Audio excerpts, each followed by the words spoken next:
With nature. Tropical oceans, water reflections, and dreams of a futuristic utopia are some of the main features of the aesthetic. It's so whimsical and refreshing and calming, like all my worries are gonna wash away into the ocean.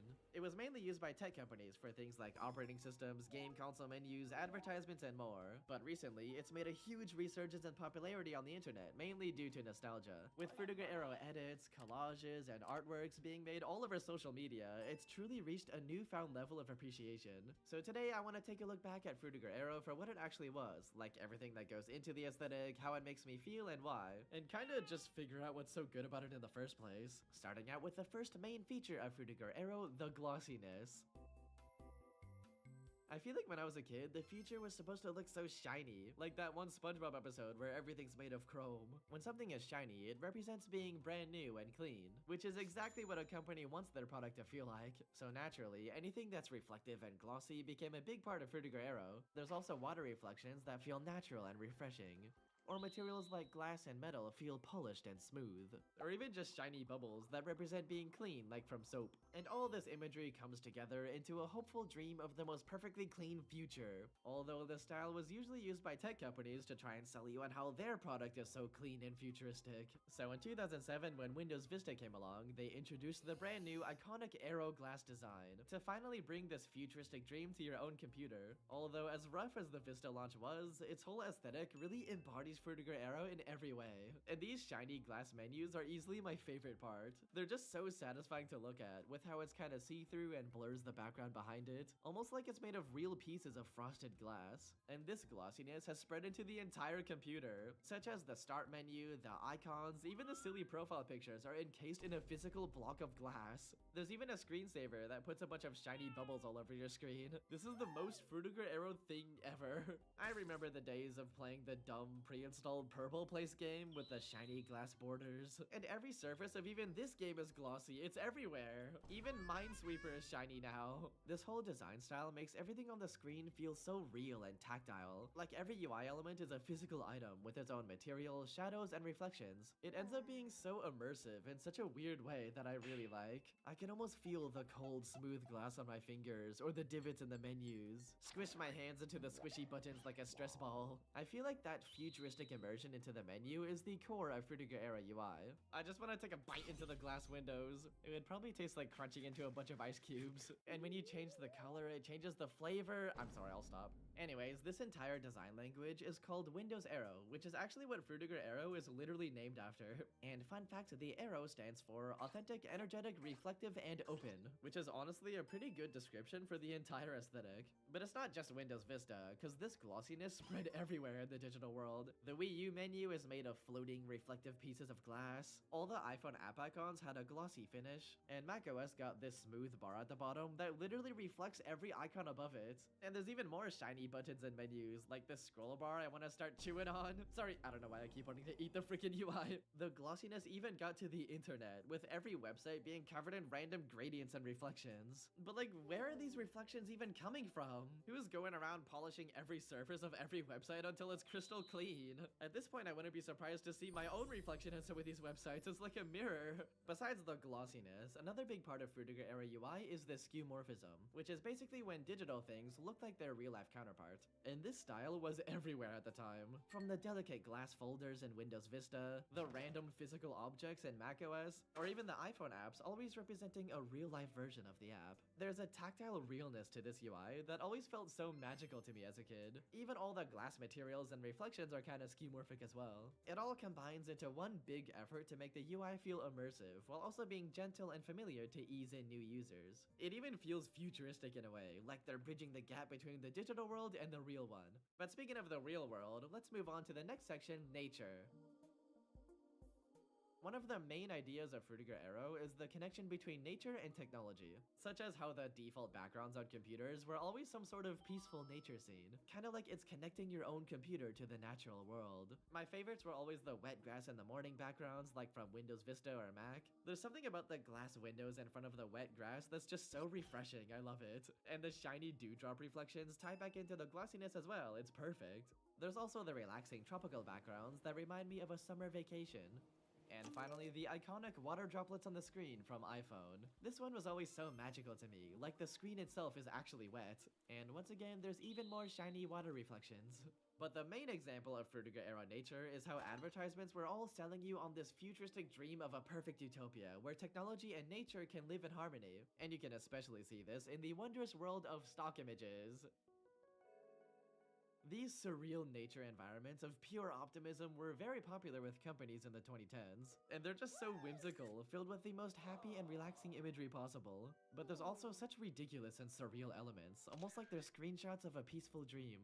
This whole style is usually considered its own subgenre called Frutiger Eco, and it pretty much formed out of companies desperately trying to look more gentle and environmentally friendly, which is why there's themes of climate change, renewable energy, and more. But to me, it just ends up being so painfully optimistic and corporate, although that's kind of part of the charm somehow. The perfectly smooth grassy hills and sunny blue skies represent a warm happiness, and there's usually some sort of shiny utopian city rising up in the background. Sometimes there's even visuals of giant globes in the sky, probably representing stuff like world peace, the natural earth, and the world wide web of the internet connecting everyone together. There could even be laptops and computers laying in the grass, which literally represents technology and nature living in harmony. This is a new level of touch grass right here. There's always hot air balloons and airplanes flying around, representing the freedom of exploration. Although, when was the last time you've actually seen a hot air balloon in real life? I feel like that never happens. And some of them are just whimsical, like this snail is just like us, with so much of the world to explore. Obviously, there's sometimes stuff like windmills and solar panels showcasing renewable energy. And finally, there's a bunch of other surreal elements like bubbles, sparkles, and water splashes that all add to that happy, dreamlike feeling. I also really like the fact that these are so obviously just a bunch of unrelated stock photos stitched together. When you look closely, the cracks start to show, like how sometimes there's not even shadows, and most of the time there's nothing beyond the horizon, it just ends. It gives them such a surreal and liminal feeling that's kinda charming, like it really is just screenshotting a dream. Anyways, the vast majority of these images are from the company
Acetol Design, a South Korean stock photo website that made thousands of these in the early 2000s. You can even download all the individual PNGs and make your own Frutiger Eco environment. Like, look at this one I just made. Isn't that awesome? I haven't actually made it yet while recording the script, so I don't really know what's on the screen right now.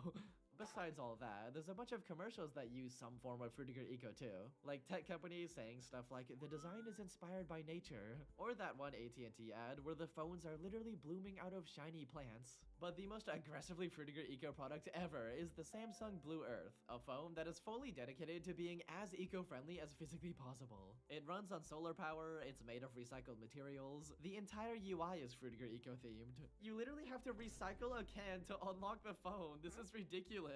Also, the game Wii Sports feels like you're literally in one of those utopian Frutiger Aero stock images, with the green grass and trees everywhere and futuristic buildings. Even the menu is all shiny and clean. And there's a globe in the background too, it's perfect. Anyways, besides the grassy fields, the ocean is also used pretty frequently in Frutiger Aero nature too.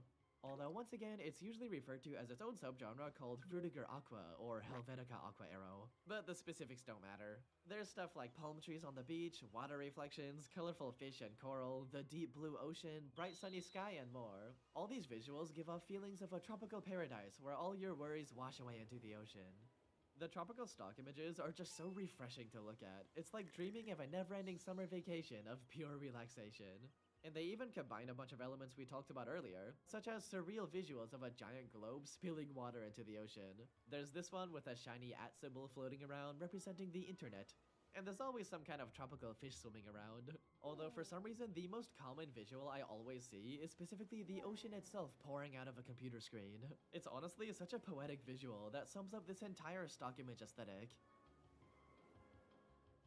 There's even a live-action adaptation with the iconic Samsung 3D TV ad where all the fish swim out of the TV. It's such an absurd and dreamlike commercial that does a damn good job at selling me on this TV. Tropical environments are just so vibrant and relaxing, so of course it's very useful for marketing. There's even a bunch of products with the Frutiger Aqua theming, such as the iconic fish tank lamp everyone had in the early 2000s. There's also the Palmolive Aquarium hand soap, aka the most whimsical way to wash your hands. But my favorite example is all the computer mouses that had water inside them, and usually there was some kind of fish toy swimming around in there too, almost like there's an aquarium inside your mouse. It's such a tacky little Frutiger Aero device that I wish was still a normal thing. And once again bringing up Wii Sports, there's also the legendary sequel Wii Sports Resort. The visuals of this game channel everything that's so good about the aesthetic into a fully explorable tropical paradise, such as the relaxing laid-back atmosphere, glorious water reflections and sunny blue sky, renewable energy like windmills, there's even freaking hot air balloons flying around. And once again, even the menus are futuristic and shiny as well. But going even further into the feeling of refreshment, we reach an entire new genre of Frutiger Aero stock images that I like to call Frutiger Aero. Although the joke doesn't really work out loud because it's kinda pronounced the same. These stock images specifically focus on being as refreshing as physically possible, usually with visuals of a bunch of fruit splashing into water. And all these images just taste so good. My mouth freaking waters when I see them. I don't really know if you could call these Frutiger Aero, but I think it fits personally, mainly because of the heavy focus on water reflections and the refreshing natural vibe. There's even surreal elements like sparkles or lens flares, like I'm dreaming about fruit for some reason. And there's a bunch of fruits made of glass stock images too. These ones are even more Frutiger Aero with the perfectly clean, shiny surfaces. They just look so satisfying to bite into. But the weirdest example is all the images that replace an orange slice with a fish tank. There's so many of these for some reason. What could a company possibly need to use this for? Would you eat the forbidden Frutiger Aero fruit for $1? Besides the fruit, there's even advertisements that just fully focus on only the water reflections, such as this glorious McDonald's cup commercial. It's so elegant with all the shiny cups swimming around. This is peak Frutiger Aqua right here. But unfortunately, all good things must come to an end, because eventually Frutiger Aero was completely phased out for a new flat design aesthetic by around 2013. Tech companies wanted to make things more efficient and understandable, but it's just so lame in comparison. And then a bit later in 2017, the term Frutiger Aero was finally coined by the Consumer Aesthetics Research Institute, so it never actually had a name until way after it died out. For a while, the aesthetic lay dormant and forgotten about for many years, until randomly in around 2022, Frutiger Aero just exploded in popularity on TikTok, causing the birth of an entirely new era for the aesthetic.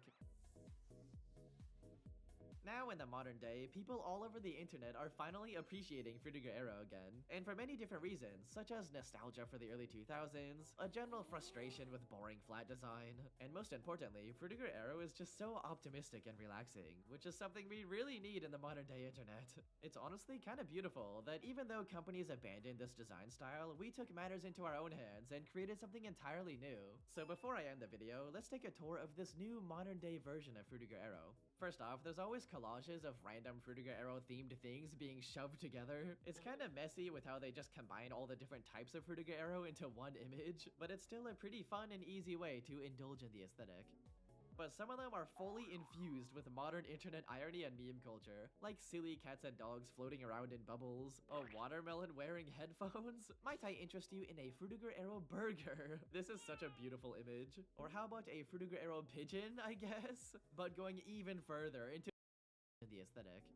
But some of them are fully infused with modern internet irony and meme culture, like silly cats and dogs floating around in bubbles, a watermelon wearing headphones. Might I interest you in a Fruitiger Arrow burger? This is such a beautiful image. Or how about a Fruitiger Arrow pigeon, I guess? But going even further into truly ridiculous levels of irony, there's the evil Fruitiger Arrow images. I'm sorry, this is just too funny to me, I had to mention them. There's also the Fruitiger Arrow at night trend, which is such a fun way to switch up the aesthetic. I love these. And for some reason, people are really obsessed with specifically the MSN Messenger default avatars. They're just kinda everywhere in these edits for some reason. I mean, I also love these shiny jello blob people too. They just look like little gummies. I wanna bite their head off. Although the most wholesome part of this new era is the insane amount of artwork it's inspired, such as these really cool characters and animations, or 3D renders of Fruitiger Arrow themed environments. There's even entire Roblox games where you can fully explore these environments to your heart's content. It's awesome. It even extends to Fruitiger Arrow inspired music. And finally, there's tons of wiki pages and YouTube.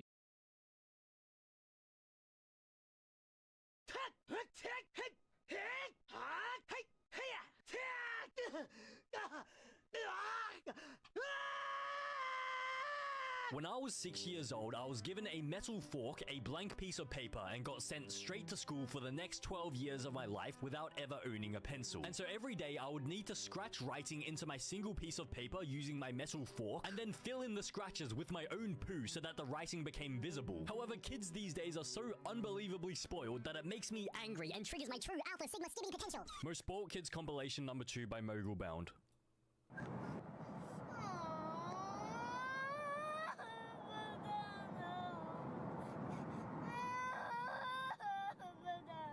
Dada, you went to McDonald's yesterday. Wait, they went to McDonald's literally less than 24 hours ago and he wants it again?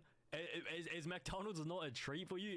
Do you expect it every single day, like breakfast, lunch, and dinner? Is it part of your regular diet? No, so shut the frick up. Be grateful that your parents even let you go to McDonald's yesterday. Like when I was a kid, my parents wouldn't even take me to McDonald's. I didn't even know McDonald's even existed until I was like in the double-digit ages. Like I think I was 10 when I first realized McDonald's existed. Before I turned 10, I remember I used to ask about like what is like the yellow M? Like why do I see these yellow M? And it looks like a restaurant. Like there's a big building with it looks like a restaurant. There's a yellow M. And they told me the M standard for murder, and if I went to one of them, I'd just get murdered.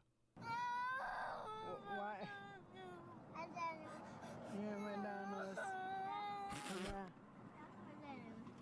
Marcus, Bro, shut the frick up. No one asked you, bro. No, literally no one asked you if you wanted McDonald's. So they both want McDonald's, and this guy's pretty calm about it. He's just asking politely, and then this guy's going for like a bit of an alternative strategy. Like he thinks if you just complain and just be a bit of like a moaning crybaby about it, then eventually the parents will give in. Marcus, why you want to go to McDonald's? No, McDonald's, no.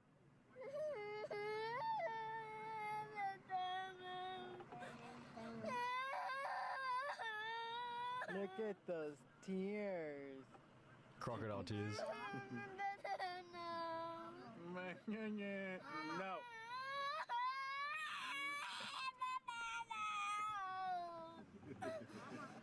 Okay, you can go to McDonald's. You can go. Just shut the frick up. No more McDonald's. No more. Wait, he's fake crying. There's no tears. Why? You want a Happy Meal? Look, no tears at all. You back to normal. He's back to normal. It was just fake crying all this time. So I'm glad the parents didn't give in. That would have been a massive L from the parents if they gave in. But I mean, they're doing you a favor, bro. Like you like, I feel like the later you get introduced to McDonald's, the better. I feel like if you get introduced to McDonald's at this age, they're basically setting you up for like not only childhood obesity, but also like adult obesity. Because we already have 2 at home. I mean the 2 boring cats. What? They're boring. And they don't even do nothing. But these all cats, they can play. Where did you get those cats? I want you to send them back to the same place and get all these 3 cats.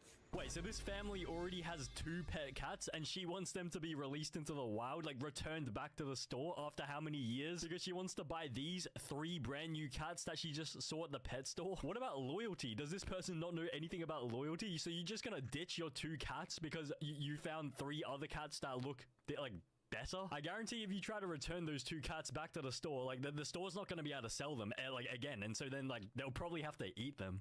We can't get these 3 cats. Say bye to your friend. Say bye.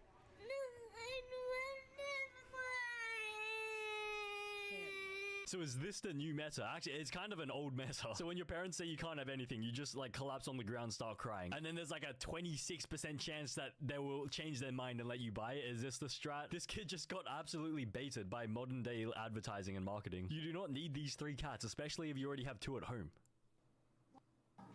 Where's my bag of Blastoise? Where the is that?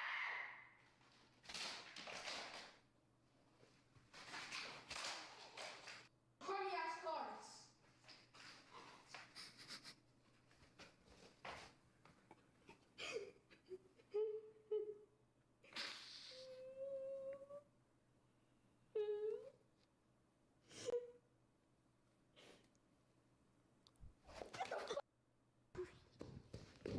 Bro, what is wrong with this kid? So I think what is happening is that he has a Blastoise. He's trying to find a Blastoise Pokemon card. What even is this? Premium Crouch? What is this? What does this even mean? I don't know what this is. Is he trying to merge this with his Pokemon card and think it's gonna like magically turn into his Blastoise? He was saying, "Where's my Blastoise?" But I mean, the way he just disrespects and throws all these cards, like, bro, I think this was filmed like potentially 10 years ago. But I mean, Pokemon cards are worth so much today. Like, he probably just threw $10,000 worth of cards over here. That's $10,000 worth of cards he could have sold in 2025. Bro, he's crying over Pokemon cards. Pieces of cardboard. Just be grateful that you even have Pokemon cards to begin with. Like, how many, like, bro, how many packets of Pokemon cards have you opened? This looks like at least $100 worth of Pokemon cards you've just opened, like just bought from the store. Your parents bought it for you and you're still ungrateful for it. $100 worth of cards. Like, even if you didn't get the Blastoise, like, just still be grateful you got the opportunity to even open this many Pokemon cards. He's still crying.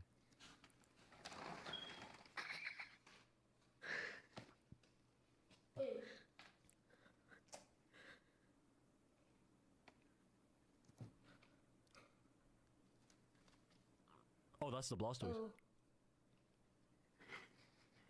Did he just damage his Blastoise? I'm sorry. What?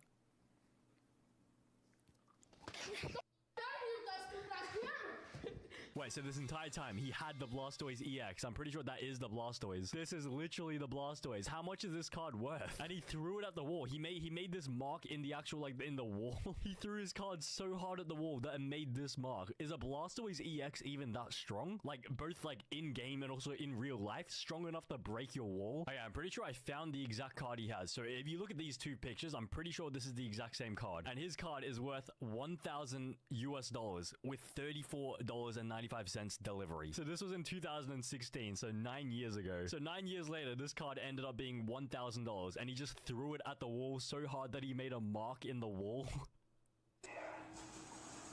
Hey guys, my brother's been playing Call of Duty Black Ops all day and he won't get off and he's really pissing me off because he's hogging the PS3 even though he's doing terrible and he keeps yelling at it. I'm gonna sneak up on him because he's been freaking out like crazy.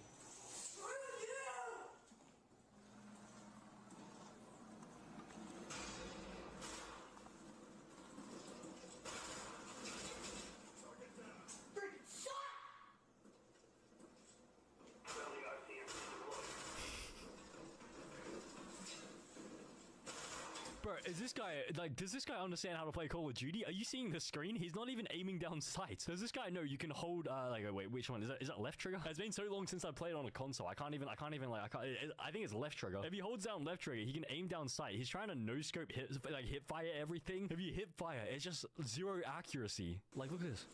He's not aiming down sight. I think he blew himself up.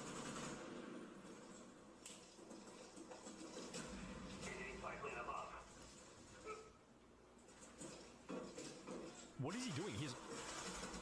He's hip firing. Does he not know aim down sight?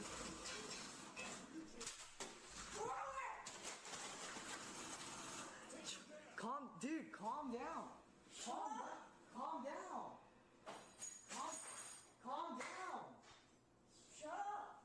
Calm down. Shut up. You just like broke the controller. I don't care.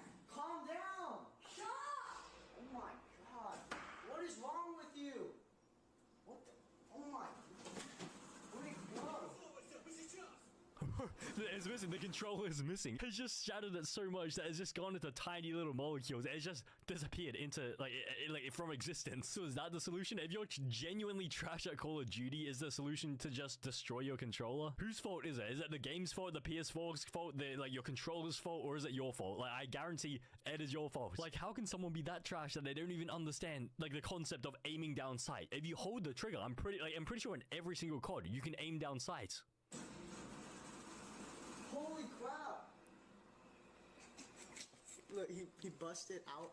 Bruh, okay, that is ironic. The only button he broke on his controller was the left trigger, and the left trigger is the only button he wouldn't press. If he had actually pressed left trigger, he would have been able to aim down sight. I'm pretty sure it's left trigger to aim down sight, and that is the only button he wasn't pressing, and that's the reason why he was so trash. If he had just held down left trigger, he would have been so much better, but now he's just broken the only button he needs in this game. The one button that will make him play 10 times better is now broken, and he broke it himself.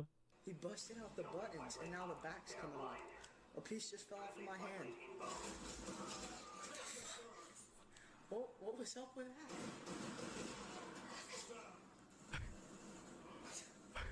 I don't know. He's back. Look, it's coming apart now.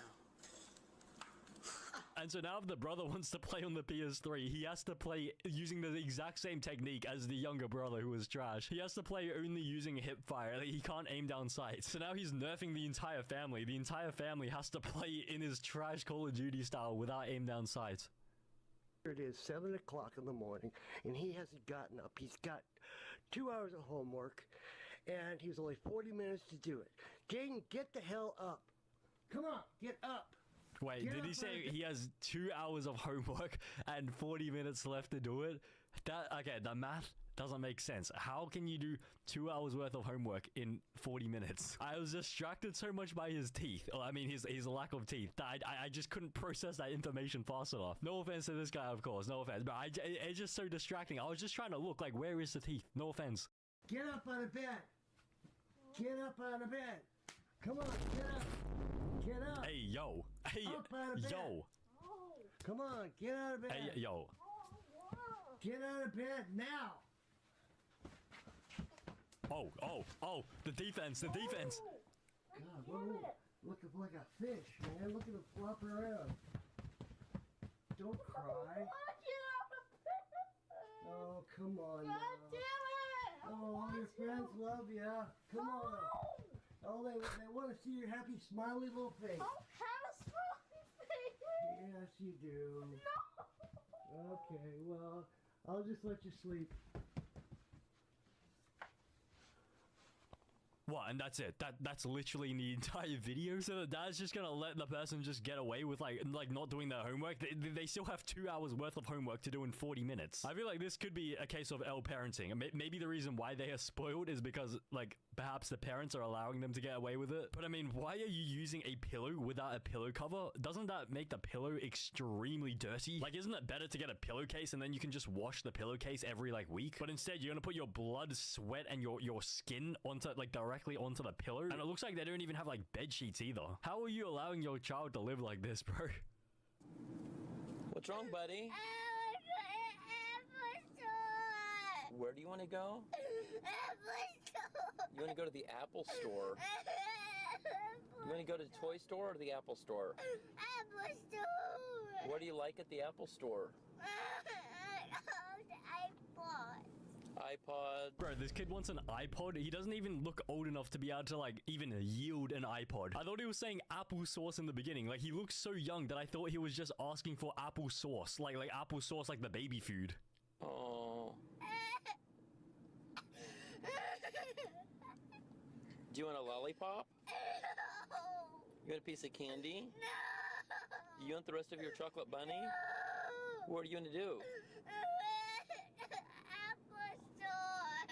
Okay, maybe when we get home you can play with the iPad that I'm using right now. You want your own? Wait, so you're telling me this family already owns an iPad and this guy wants a tiny little stupid iPod? Isn't the iPad like 100 times bigger and better than an iPod? Why does this guy want an iPod? But either way, he should at least be grateful that his family even owns an iPad. Like, I'd understand maybe if the family didn't own any Apple devices, but bro, you already have an iPad and you want an iPod as well?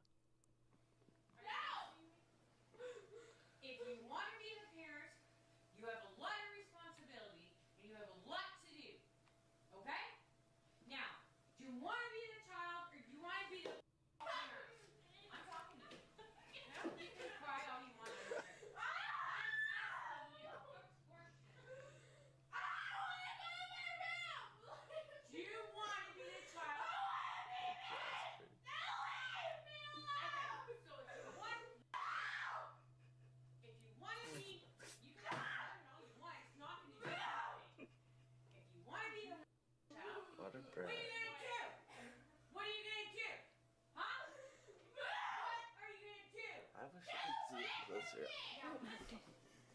anything. I'm not. You start being a child, okay? You have the responsibility to clean up that room. And no, listen to me.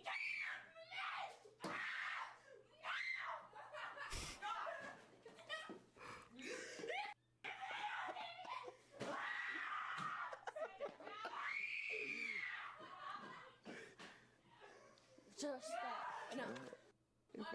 Bro, what even happened during that clip? There is no context at all. You couldn't even understand what they were saying. I think they were speaking English, but you couldn't even understand it. At one point, the mum even holds up her fist like this, like it's such an NPC. She's like a GTA character. Like, this is like when the GTA character tries to punch you in the face. But I mean, this just sounds like a very stereotypical spoiled child. I assume what happened is that maybe, like, she's not allowed to go out with her friends. Like, maybe she's not helping around with, like, the chores at home, and she's just, like, spending every single weekend just, like, out with her friends 24/7. And then I'm pretty sure the mom's saying, like, if you want to be, like, live in this house, then you actually have to, like, help with the chores and stuff. But why is the brother filming it as if it's some sort of, like, world star, like, TMZ fight?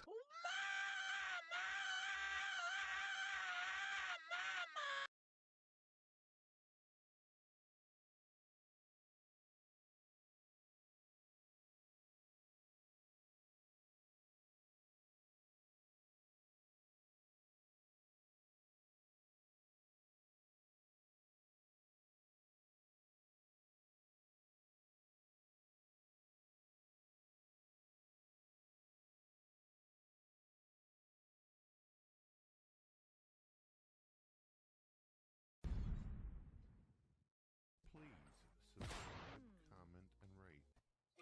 Hello, ladies and gentlemen. My name is Brett Keane from God TV Radio.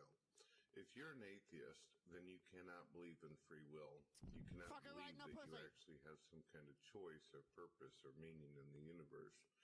And removed chemicals, 62 million chemicals to be exact. When Jeffrey Dahmer, atheist, accepted evolution,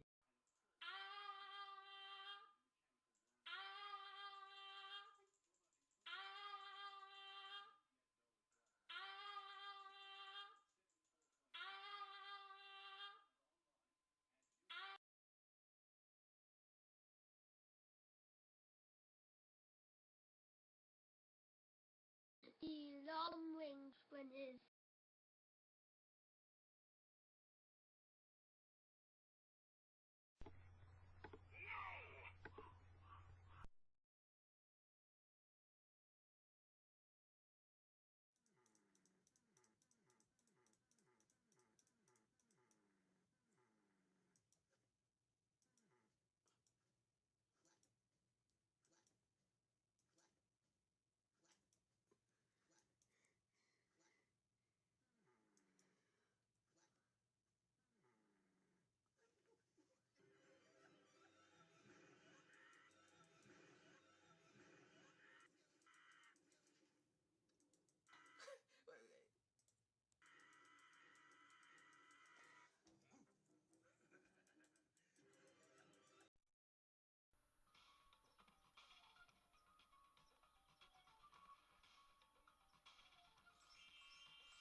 'Tis the holiday season.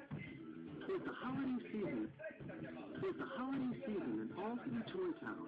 Holiday season and all through Toy Town. The cars were loaded to bring toys all around. Bring toys all around. Bring toys all around. At Easy Rail Station. At Easy Rail Station, cars and sound. Lights and then sound.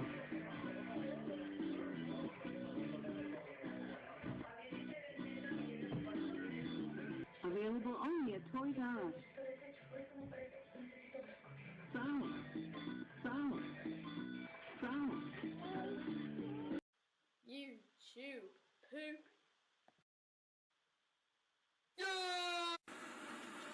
Any creature that might take a poop in them also a giant poop monster with a molester.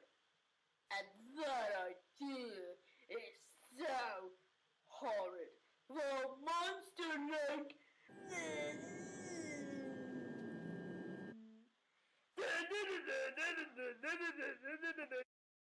you are poop!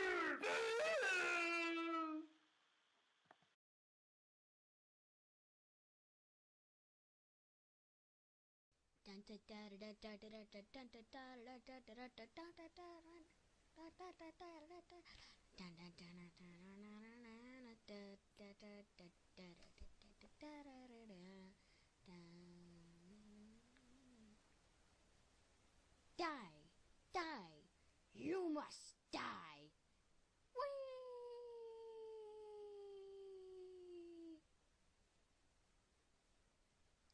No! No! No! No, no, no! Dun dun dun dun dun dun dun dun dun. Clap, clap, clap, clap, dun dun dun dun. You can't poop. Wherever there's sniff, they pitch back.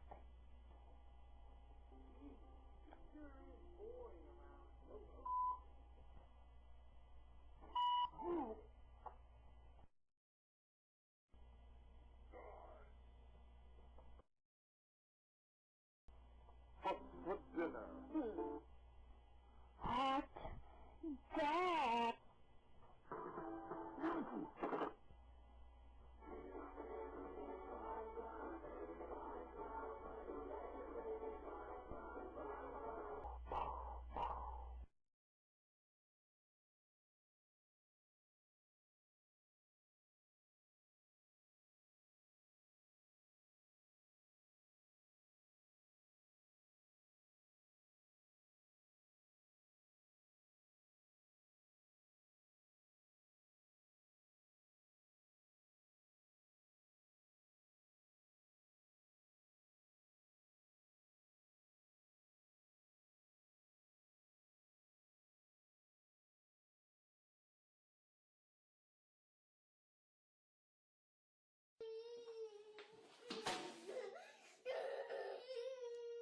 Really?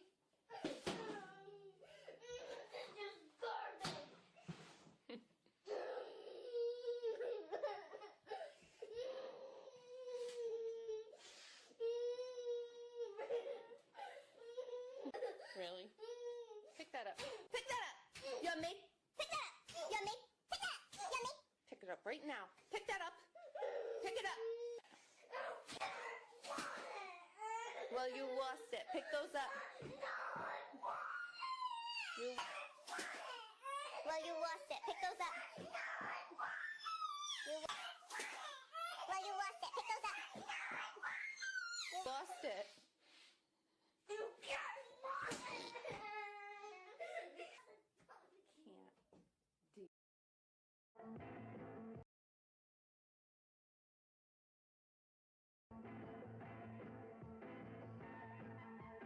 Uma emissora que poucas pessoas conseguem lembrar de cabeça é a TV Rio.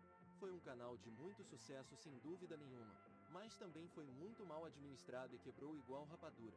Ela chegou num ponto que os donos esqueceram que existia, e estava praticamente abandonada. Até o Silvião apareceu para tentar salvá-la do pior. Os funcionários estavam sem receber nada. Enfim virou um bolo que, meu Deus, senta por aí e pegue alguma coisa para comer. Você vai precisar depois de ouvir toda a história.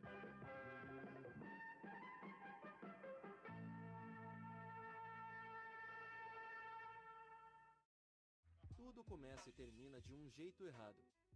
Na década de 50, Pipa do Amaral e o Paulo Machado ganharam o Canal 7 de São Paulo e abriram a Record, que tá aí até hoje. Enquanto o Canal 13 do Rio de Janeiro foi dado de presente para a Rádio Mauá. O Pipa vinha tentando abrir um canal de TV no Rio, mas não conseguiu nenhuma concessão.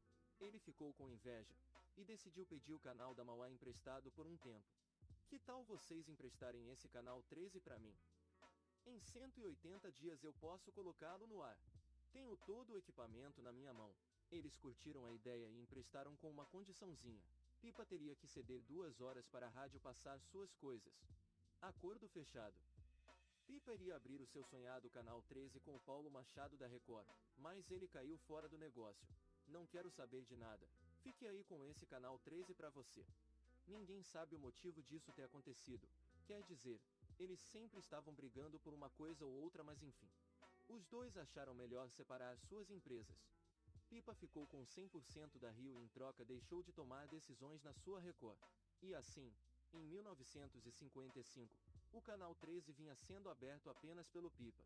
A Record não acreditava que essa emissora daria certo. Mesmo assim ajudou um pouco, dando um caminhão de externas e 2 filmadoras velhas de baixa qualidade para brincarem naquele canal. Uma emissora evangélica dos Estados Unidos guardava um transmissor bem velho de 20 kW no Empire State. Olha, tentaram até vendê-lo por lá, mas era tão velho que ninguém apareceu para comprar o bicho. O trambolho foi dado de graça para a emissora de Pipa.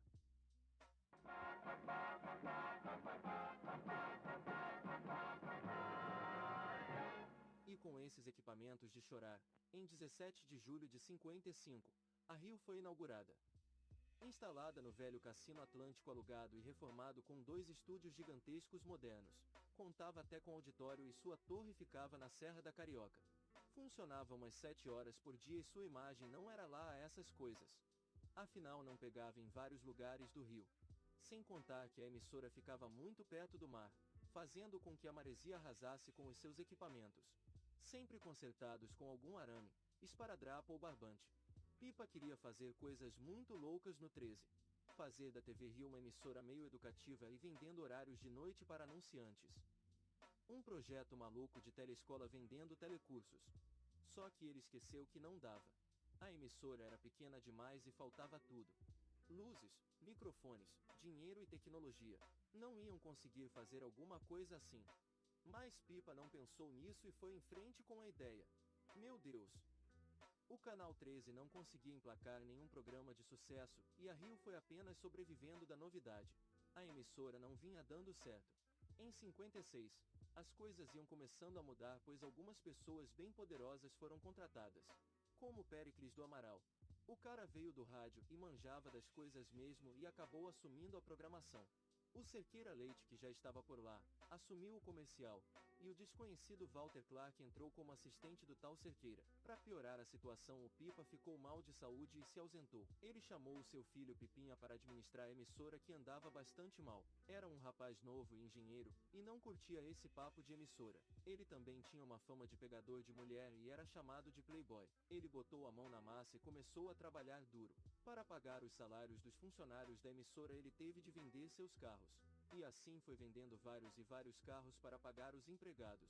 As dificuldades fizeram o Canal 13 largar esse negócio de ser educativo. Lembra do Péricles que eu acabei de falar? Ele começou a mexer na programação da emissora. Para ele, quanto mais baixaria melhor. Então começaram a fazer atrações apelativas para ganhar alguma audiência, e até o final do ano as mudanças ainda não haviam dado certo. O ano de 57 seria marcado pela virada da TV Rio. Ela ia começar a dar certo e se tornar um sucesso aos poucos. Tudo ia começar por uma atraçãozinha que ninguém dava nada, chamada Noite de Gala. Esse negócio veio das cabeças brilhantes de Ademar Cazé e Abraão Medina. O Medina foi o dono das lojas Rei da Voz, para quem não sabe. E o que estava acontecendo? Na década de 50 as pessoas tinham fogões e geladeiras em casa, mas não uma televisão. Precisavam saber que valia a pena comprar. Esses dois arquitetaram um programa para prender as pessoas em casa. Seu nome poderia ser deixa eu ver... Ah, já sei. Que tal, Noite de Gala? Eles ofereceram esse programa para a Tupi, mas eles não curtiram a ideia não. Acharam comercialmente sem sentido e insustentável. Resumindo, a Tupi não ia pagar esse programa nem a pau. O jeito foi passar no desnutrido Canal 13. O Pipa foi muito legal e concordou em apenas passar a atração, pois a Rio não teria condições para fazer um programa de um nível desse. Deram um quarto e sala como estúdio, e apenas uma câmera. Abraão acreditou tanto nesse programa que botou a mão no bolso e investiu um dinheiro gordo no canal. No Cassino Atlântico, onde funcionava a Rio, construiu um estúdio grande e moderno. Comprou os melhores equipamentos e contratou os melhores artistas. O Noite de Gala era meio que um fantástico da vida. Uma atração de variedades luxuosa cheia de coisas e custava os olhos da cara e por isso poderia não dar certo. A Rio passou a estreia com todo mundo nervoso e se alguma coisinha desse errado seria um desastre. E adivinha? É claro que foi um sucesso. O canal havia conquistado a liderança e deixado a Tupi no chão. Não se falava em outra coisa na cidade. E em apenas um mês, a venda dos televisores aumentou em 100%. Olha que bom! A Tupi não gostou nada disso e reagiu de imediato tentando pegar a atração. E como não conseguiu resolveu copiar na cara dura.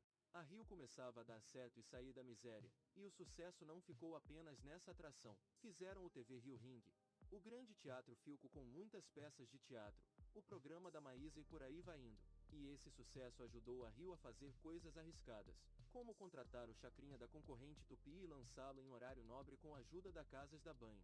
Na época ele não era tão respeitado assim. A Rio começava a vencer a Tupi aos poucos. E nessa, o tal Walter Clark começou a se destacar resolvendo problemas muito chatos com os anunciantes.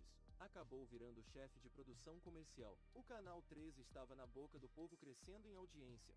Mais dinheiro que é bom, nada. Como é que pode? Este é o Tantan. Este é o Reco-Reco. Tudo por causa dos anunciantes que prejudicavam as emissoras.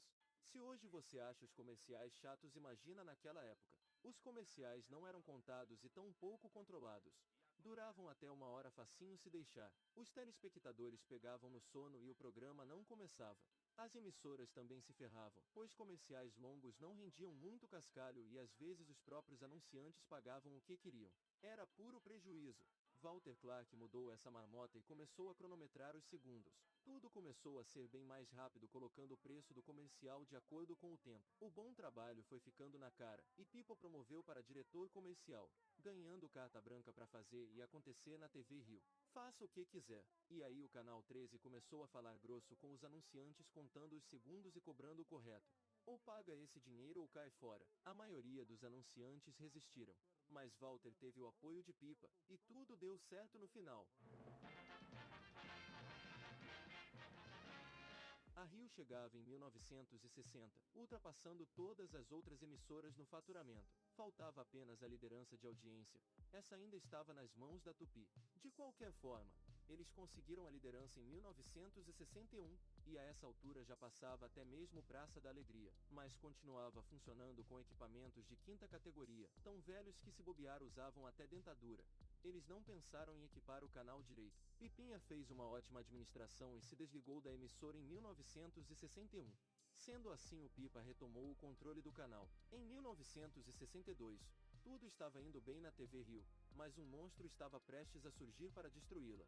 Bom, existia um canal em São Paulo chamado TV Excelsior. Era brilhante e genial, mas marcava uma audiência horrível e usava uns equipamentos bem velhos. Foi quando o dono foi falar com os diretores de lá, e queria que eles colocassem o canal na liderança em 180 dias. Não importava o dinheiro que fosse gasto nessa bagaça. E ele também compraria equipamentos novos para Excelsior. Uma das primeiras coisas que o pessoal da Excelsior pensou para conseguir audiência foi meter o louco e contratar os artistas das concorrentes por um salário gordo. Faz sucesso. Vem pra Excelsior. Um monte de contrato foi quebrado. E pessoal, o que vocês acham de vir para a Excelsior? Podemos pagar o dobro do que vocês ganham aí. As emissoras ficaram loucas da vida, e o pau quebrou entre elas. Acontece que as emissoras pagavam uma mixaria pelos artistas, e para continuar assim existia um acordo entre elas. Se um artista fosse demitido, as outras não contratavam. Assim eles aceitavam um salário ridículo. A Excelsior conseguiu desmontar tudo isso com o seu dinheiro. Enquanto o pau comia em São Paulo, a TV Rio estava de boa. Mal sabia o que iria acontecer. A Excelsior comprou um canal no Rio de Janeiro, e antes mesmo de estreá-lo, seu pessoal desembarcou no estado com uma mala cheia de dinheiro e contratou quase todo mundo da TV Rio. Levaram até mesmo o barbeiro e a tia do café, do Chico Anísio ao J. Silvestre. O dia amanheceu e a Rio estava praticamente vazia. Foi o maior baque da história. Walter Clark, quando soube de tudo, ligou para o seu amigo Bonnie na Excelsior quase chorando. O que aconteceu, meu Deus? Eu não consigo acreditar. Acabaram com a minha TV Rio. Começava a luta da Rio contra a TV Excelsior. Abalado com a situação, o Canal 13 não conseguia produzir os programas direito por causa de tudo isso. Com muito esforço dos artistas que ficaram lá, eles conseguiram produzir os programas. A Rio estava louca para se vingar. E para